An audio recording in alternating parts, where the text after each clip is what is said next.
Hello, hi. എല്ലാ സൗഹൃദങ്ങൾക്കും സ്നേഹം. നമ്മെ നയിക്കുന്നത് തന്നെ നമ്മുടെ ചിന്തകളാണ്. ഓരോ ജീവനും അമൂല്യമാണ്.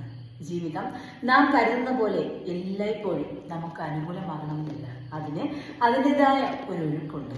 പ്രയാസങ്ങളും ദുഃഖങ്ങളും ഒക്കെ വന്നുപോയിരിക്കും. ചിലപ്പോൾ നമുക്കത് സഹിക്കാൻ കഴിയില്ലെന്ന് വരും. അങ്ങനെയുള്ള ദുഃഖങ്ങളൊക്കെ ഓരോ മനുഷ്യനും അതിജീവിച്ച് മുന്നോട്ട് പോകുന്നവരാണ്.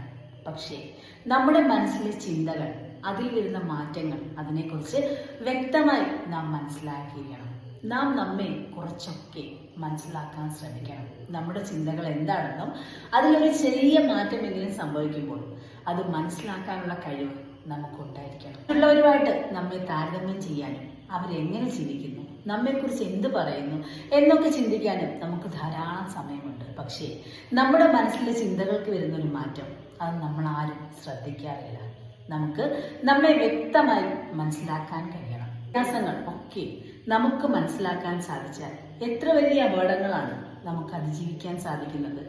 നിങ്ങൾക്കറിയാം നിങ്ങൾ എങ്ങനെ ചിന്തിക്കുന്നവരാണെന്ന്, നിങ്ങൾ എങ്ങനെയുള്ള വ്യക്തിയാണെന്ന്. പക്ഷേ അവിടെ നിങ്ങൾക്ക് വേണ്ടാത്ത നെഗറ്റീവായ ചിന്തകൾ കടന്നു വരുമ്പോൾ അത് ആരുടെയും കുറ്റമല്ല. നമ്മുടെ മനസ്സിന് സഹിക്കാവുന്നതിൻ്റെ ഒരു പരിധിയുണ്ട്. അതിനപ്പുറത്തേക്ക് പോകുമ്പോൾ ചിലപ്പോൾ മനസ്സിന്റെ കൺട്രോൾ വിട്ടുപോയെന്നിരിക്കും. അവിടെ നെഗറ്റീവായ ഒരുപാട് ചിന്തകൾ കടന്നു വന്നിരിക്കും. അതൊക്കെ മനുഷ്യ സഹജമാണ്.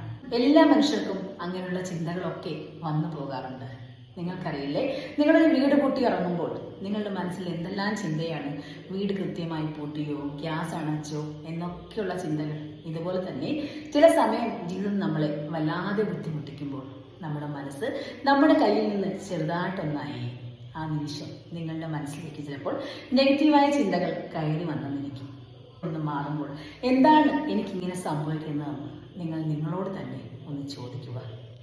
മറ്റൊരാളോട് തങ്ങളുടെ ഈ അവസ്ഥയെക്കുറിച്ച് ഒരിക്കലും പറയാൻ മടിക്കരുത്. മറ്റുള്ളവർ എന്ത് കരുതും എന്ന് കരുതി അവനവനിൽ തന്നെ ഈ ചിന്തകൾ നിങ്ങൾ കൊണ്ടു നടന്ന് നിങ്ങൾക്ക് തന്നെ ദോഷകരമായി മാറും. ഓർക്കുക, ഈ ഭൂമിയിൽ ആരും പൂർണ്ണരല്ല. പ്രശ്നങ്ങൾക്ക് മേൽ പ്രശ്നങ്ങളാകുമ്പോൾ ഏതൊരു മനുഷ്യന്റെയും മനസ്സ് ഒന്ന് ഇടറിയെന്ന് വരും. ഓർക്കുക, ഒരുപാട് ആളുകൾ നിങ്ങളെ മനസ്സിലാക്കുന്നവരുണ്ടാവും. കരുതും പോലെ നിങ്ങളുടെ ജീവിതകാലം മുഴുവൻ നിങ്ങളെ പ്രശ്നം വേട്ടയാടില്ല. കൃത്യമായി നിങ്ങൾ അതിന് ചികിത്സ നേടിയ നിങ്ങൾക്ക് നിമിഷ നേരം കൊണ്ട് അതിൽ നിന്ന് പുറത്തേക്ക് കിടക്കാൻ സാധിക്കും. മറ്റുള്ളവർ എന്ത് ചിന്തിക്കും എന്നൊരു പേടി വേണ്ട. ജീവിതം നിങ്ങളുടെയാണ്. ഇങ്ങനെയുള്ള ചിന്തകൾ നിങ്ങളുടെ മനസ്സിലേക്ക് കടന്നു വരുമ്പോൾ നിങ്ങൾ ആരോടും പറയാതിരുന്നാൽ അത് നിങ്ങളെ വല്ലാതെ ശ്വാസം മുട്ടിക്കും. ചിലപ്പോൾ നിങ്ങൾക്ക് തോന്നും ഈ ജീവിതം അങ്ങ് മതിയാക്കിയേക്കാം. പക്ഷേ ജീവിതമേറെ അമൂല്യമാണ്. എന്തെല്ലാം അസുഖങ്ങൾ നമ്മുടെ ശരീരത്തിന് വന്നു പോകുന്നു. അപ്പോഴൊക്കെ നാം പിടിച്ചു നിൽക്കുന്നില്ലേ? ഇതും അങ്ങനെ ഒരു അസുഖം മാത്രമാണ്. നിങ്ങൾ അതിനു വേണ്ട കൃത്യമായി ചികിത്സ നേടുക. തുറന്നു പറയാൻ ഒരിക്കലും മടി കാണിക്കരുത്. നിങ്ങളെ സഹായിക്കാൻ നിങ്ങൾക്കുള്ളവരില്ലെങ്കിൽ പോലും ഒരുപാട് ആളുകൾ നിങ്ങൾക്ക് ചുറ്റുമുണ്ടാകും. നിങ്ങൾ മറ്റൊരാളോട് പറയാതിരുന്നാൽ ഈ ചിന്തയുടെ യുദ്ധത്തിൽ നിങ്ങൾ വല്ലാതെ തളർന്നു പോകും. പിന്നീട് നിങ്ങളുടെ ചിന്തകളെ നിങ്ങൾക്ക് നിയന്ത്രിക്കാൻ കഴിയാതെ ചുറ്റുമുള്ളവർക്കൊക്കെ നിങ്ങൾ ബുദ്ധിമുട്ടാക്കിയേക്കും. എത്ര വാർത്തകളാണ് നാം ദിവസവും കേൾക്കുന്നത്. ഈ ഇടയ്ക്ക് തന്നെ ഒരു പിഞ്ചു കുഞ്ഞിനെ അമ്മ കുഴിയിലേക്ക് എറിഞ്ഞ സംഭവം നമ്മളെല്ലാവരും വായിച്ചതല്ലേ. മാനസിക ബുദ്ധിമുട്ടില്ലാത്ത ഒരമ്മ ഒരിക്കലും അങ്ങനെ ചെയ്യില്ല. നിങ്ങളൊന്ന് ആലോചിച്ച് നോക്കുക. ഒരു കുട്ടി ഏറ്റവും സുരക്ഷിതമായിരിക്കുന്നത് അമ്മയുടെ കൈകളിലല്ലേ? ആ അമ്മയുടെ കൈകൊണ്ട് തന്നെ അങ്ങനെ സംഭവിക്കണമെങ്കിൽ ആ അമ്മയുടെ മാനസികാവസ്ഥ എന്തായിരിക്കും? ആരോടും പറയാതെ ഇരുന്നാൽ നിങ്ങൾ ആ തടവരയിലാവും. പിന്നീട് ഒരു പരിധിക്കപ്പുറം നിങ്ങളുടെ ചിന്തകൾ നിങ്ങൾക്ക് നിയന്ത്രിക്കാൻ സാധിക്കില്ല. ചിലപ്പോൾ പ്രിയപ്പെട്ടവരുടെ ജീവന് പോലും ബുദ്ധിമുട്ടുണ്ടായേക്കും. മറിച്ച് നിങ്ങൾ വിവേകത്തോട് ചിന്തിച്ചാൽ ജീവിതം ഇവിടെ കൊണ്ട് അവസാനിക്കുന്നതല്ല, ജീവിതത്തിന് മൂല്യമുണ്ടെന്ന് ചിന്തിച്ചുകൊണ്ട് നിങ്ങളുടെ ഈ അവസ്ഥയെ നിങ്ങൾക്ക് തരണം ചെയ്യാൻ സാധിക്കും. ഒന്നും എപ്പോഴേക്കുമുള്ളതല്ല. ചില അവസ്ഥകൾ വന്നു പോകും. അത് വന്നു പോയതിനു ശേഷം കുറേ നാൾക്കപ്പുറം നമുക്ക് ഒരു അത്ഭുതമായി തോന്നുന്നത് മാത്രമാണ് എല്ലാം.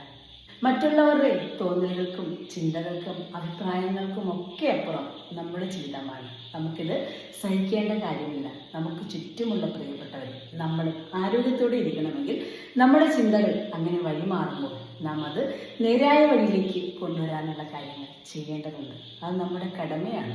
നിങ്ങളുടെ മനസ്സിലെ ചിന്തകളുടെ യുദ്ധം അത് നിങ്ങൾ മാത്രമാണ് അറിയുന്നത്. അതിൻ്റെ ബുദ്ധിമുട്ട് നിങ്ങൾ മാത്രമാണ് അനുഭവിക്കുന്നത്. മറ്റൊരാളോട് പങ്കുവയ്ക്കുമ്പോൾ ചില ആളുകൾ വിശ്വസിച്ചെന്ന് വരില്ല. പക്ഷേ ഒരാളെങ്കിലും നിങ്ങളെ മനസ്സിലാക്കുന്നവരുണ്ടാവും. ഇതിനൊരു പരിഹാരം നിങ്ങൾക്ക് എഴുതിയില്ലെങ്കിൽ പിന്നീട് നിങ്ങൾക്കും നിങ്ങളുടെ ചുറ്റുമുള്ളവർക്കും ബുദ്ധിമുട്ട് വരുത്തിയേക്കും. ഇങ്ങനെയുള്ള എത്ര വാർത്തകൾ നാം കണ്ടുപോകുന്നു. അത്രത്തോളം നാം തന്നെയല്ലേ അതിനെ എത്തിക്കുന്നത്.